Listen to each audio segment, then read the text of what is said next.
শাপলা শালুক শাপলা শালুক এক গানের পাখির মন, চলো সেখানে দেখি হয়েছে কি।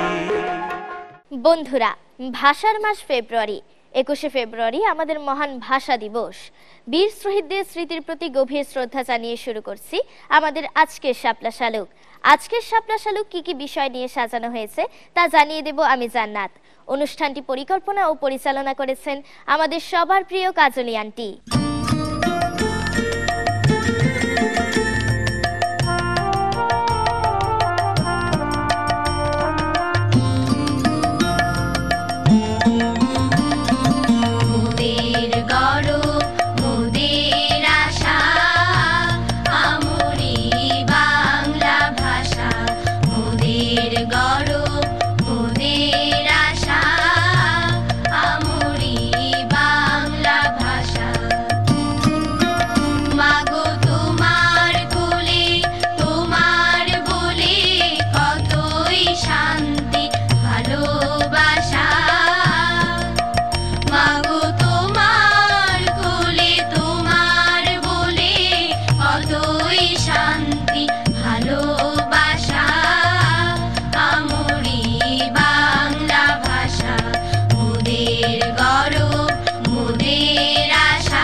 বন্ধুরা, শাপলা শালুক অনুষ্ঠানে এসেছেন চিত্রশিল্পী, সমাজকর্মী এবং শিক্ষিকা Afroza Begum, board of trustees এবং পরিচালক শান্ত মারিয়ম ফাউন্ডেশন।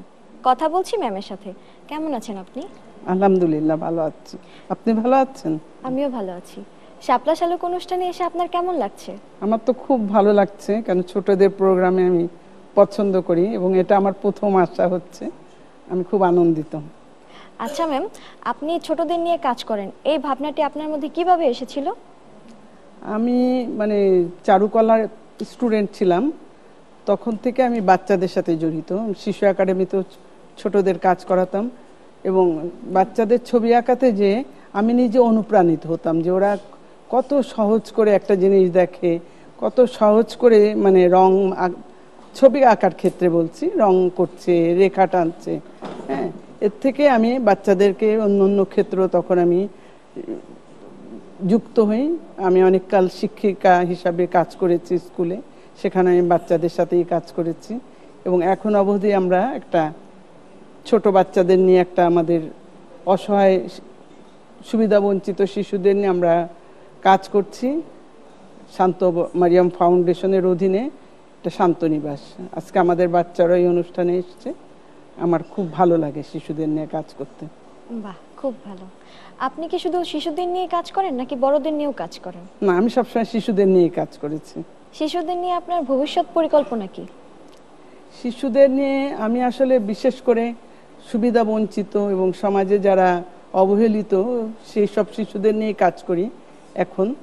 আমার মানে পরিকল্পনা এইসব বাচ্চারা একদিন সমাজে প্রতিষ্ঠিত হবে, এই বাচ্চারা সমাজের বিভিন্ন জায়গায় তাদের স্থানগুলো করে নিতে পারবে। হ্যাঁ, কেননা বাচ্চাদেরকে আমরা যে শান্তনিবাসে আমাদের যে সুবিধা বঞ্চিত শিশুরা আছে, আমরা কিন্তু ওদের সমাজে গতানুগতিক ধারায় যে লেখাপড়া হয় তার পাশাপাশি আমরা ওদেরকে দিয়ে অন্য অন্য এক্সট্রা কারিকুলামগুলো করাই, যেমন খেলাধুলা, নাচ গান, অভিনয়, ছবি আঁকা।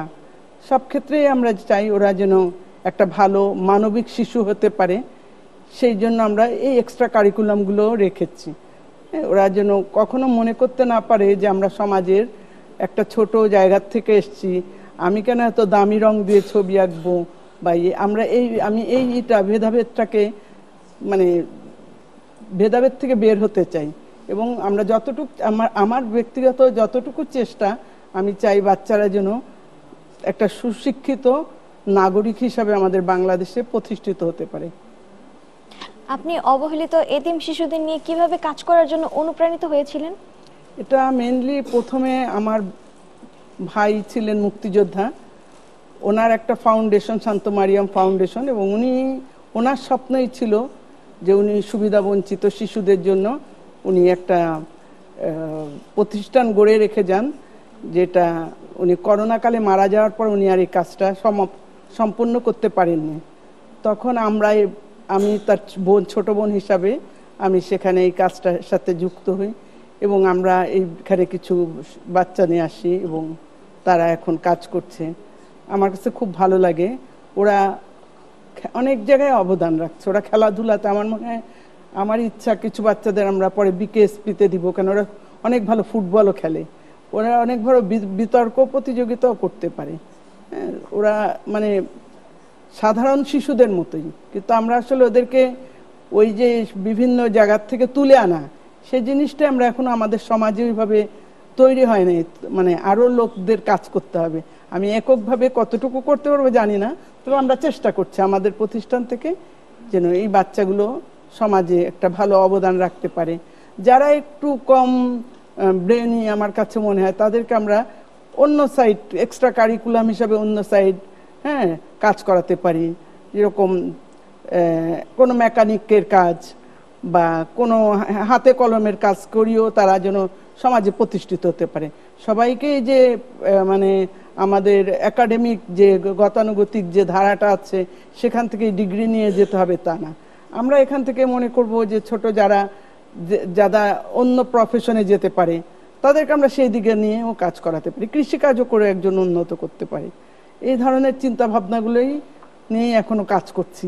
জানি না এটা ভবিষ্যতে কতদূর এগিয়ে নিয়ে যেতে পারবো, যদি আমাদের পাশে আরো অন্য সহযোগিতা করে নিশ্চয় আমরা এটাকে আরো অনেক দূর এগিয়ে নিয়ে যেতে পারবো। বাহ, আপনি কি শাপলা শালুক অনুষ্ঠান দেখেন? মাঝে মাঝে দেখি, ভালোই লাগে। শাপলা শালুক অনুষ্ঠানের কোন বিষয়টি আপনার কাছে সবথেকে বেশি ভালো লাগে? আপনারা এখানে অনেক অসহায় শিশুদের নিয়ে আসেন, প্রতিবন্ধীদের নিয়ে আসেন। আমি চাই আপনারা আরো বেশি বেশি করে তাদের নিয়ে অনুষ্ঠান করেন, যেন সমাজে তাদের প্রতিভাটা ছড়ায়। হ্যাঁ, এবং আপনাদের থেকে দেখে অন্যরা, অন্য চ্যানেলগুলো বা অন্য অন্য যেসব অনুষ্ঠানগুলো আছে তাদেরকে যেন অংশগ্রহণ করায়, কারণ তাদেরও কিন্তু সমাজে একটা অধিকার আছে। হ্যাঁ, শাপলা শালুকের এইটা আমার খুব ভালো লাগে যে তারা এই যে অসহায় শিশুদের নিয়ে আসেন, প্রতিবন্ধীদেরকে। শাপলা শালুক অনুষ্ঠানে আর কোন কোন বিষয়গুলো সংযোজন করলে মনে হয় অনুষ্ঠানটি আরো বেশি ভালো হবে? যদিও এটা ছোটদের প্রোগ্রাম, কিন্তু এখানে বড় বড় জ্ঞানী গুণীদের আনা উচিত, কেন তারা যদি তাদের ছোটকালের অভিজ্ঞতাগুলোকে এখানে উপস্থাপন করেন এবং তাদের অভিজ্ঞতাগুলোকে এখানে গল্পচ্ছলেও বলতে পারেন, হ্যাঁ, তাহলে বাচ্চাদেরকে, আমাদের ভবিষ্যৎ প্রজন্মকে আরো বেশি অনুপ্রাণিত করবে এবং তার থেকে অনুষ্ঠানটা আরো উন্নতি হবে এবং সুফল বয়ে আনবে অনুষ্ঠানটার। অনেক ব্যস্ততার মাঝেও আপনি শাপলা শালুক অনুষ্ঠানে সময় দিয়েছেন, আপনাকে অসংখ্য ধন্যবাদ। এটিএন বাংলাকেও অনেক ধন্যবাদ, এখানে যারা কলা কুশলী আছেন সবাইকে ধন্যবাদ জানাই, সবার জন্য রইল শুভেচ্ছা। শাপলা শালুক অনুষ্ঠানের পক্ষ থেকে আপনার জন্য ছোট্ট উপহার। ধন্যবাদ শাপলা শালুককে। শাপলা শালুকের বন্ধুদের নিয়ে এবারে রয়েছে মজার খেলা বল পাসিং। চলো বন্ধুরা দেখে আসি। বন্ধুরা, শিশু কিশোরদের নিয়ে এখন রয়েছে মজার খেলা বল পাসিং। জানিয়ে দিচ্ছি খেলার নিয়মাবলী। মিউজিক চলতে থাকবে এবং মিউজিক বন্ধ হয়ে গেলে যার হাতে বল থাকবে সে আউট হয়ে যাবে। এভাবেই নির্ধারণ করা হবে প্রথম, দ্বিতীয় ও তৃতীয়। চলো বন্ধুরা তাহলে খেলা শুরু করি।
চলো বন্ধুরা দেখা যাক কে হয় প্রথম, দ্বিতীয় আর তৃতীয়।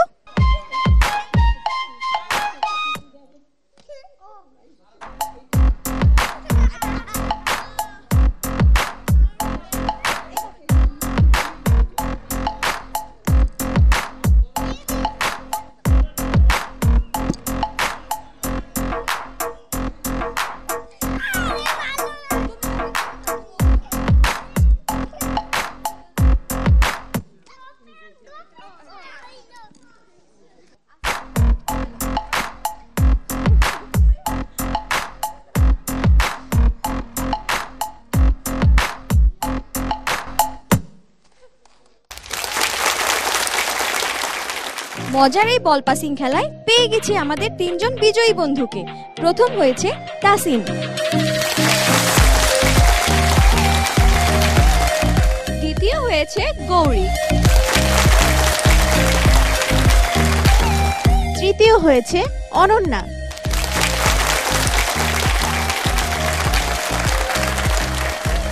প্রথম পুরস্কার নিচ্ছে তাসিন, দ্বিতীয় পুরস্কার নিচ্ছে গৌরী, তৃতীয় পুরস্কার নিচ্ছে অনন্যা। তোমরা যারা পুরস্কার পাওনি তারা একদমই মন খারাপ করো না, আগামীতে তোমরাও পুরস্কার জিতে নেবে। তোমাদের সবার জন্য অনেক অনেক শুভকামনা। বন্ধুরা, এখন রয়েছে আসল নম্বরের লটারি। আর এই লটারি শুধুমাত্র অভিভাবকদের জন্য। দেখা যাক কে হন আজকের বিজয়ী অভিভাবক। লটারিতে সাহায্য করছে ছোট্ট বন্ধু রাফি, তাসিন ও রাহা। রাফি, রাহা, তাসিন। রাফি, তোলো তো দেখি কে হন আজকের প্রথম বিজয়ী অভিভাবক।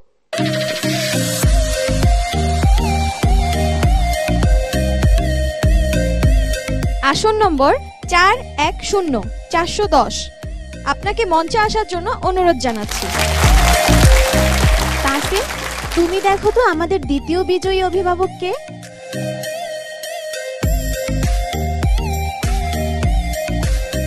দ্বিতীয় বিজয়ী অভিভাবক 409409। আপনাকে মঞ্চে আসার জন্য অনুরোধ জানাচ্ছি। রাহা, তুমি দেখো তো কে হন আমাদের তৃতীয় বিজয়ী অভিভাবক।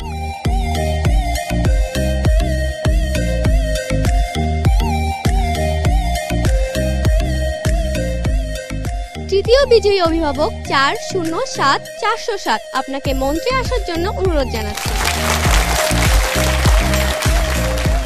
প্রথম পুরস্কার নিচ্ছেন জাহাঙ্গীর আরম আঙ্কেল, দ্বিতীয় পুরস্কার নিচ্ছেন দশরথ আঙ্কেল, তৃতীয় পুরস্কার নিচ্ছেন পান্না আঙ্কেল। পুরস্কার পেয়ে কেমন লাগছে, আপনার অনুভূতির কথা জানতে চাই। এই প্রথমবারের মতো এই অনুষ্ঠানে এসে আসলে ভালো লেগেছে। এটিএন বাংলা পরিবারকে ধন্যবাদ জানাই। শাপলা শালক অনুষ্ঠানে এসে এবং বিজয়ী হয়ে আমার অনেক ভালো লাগছে। এটিএন পরিবারকে আমার অনেক ধন্যবাদ। আপনাদের সবাইকে অনেক অনেক ধন্যবাদ। আবারও শহীদদের স্মৃতির প্রতি শ্রদ্ধা জানিয়ে শেষ করছি আজকের শাপলা শালুক। আগামী শাপলা শালুক দেখতে ভুলো না কিন্তু। আল্লাহ হাফেজ। শাপলা শালুক, শাপলা শালুক এক গানের পাখির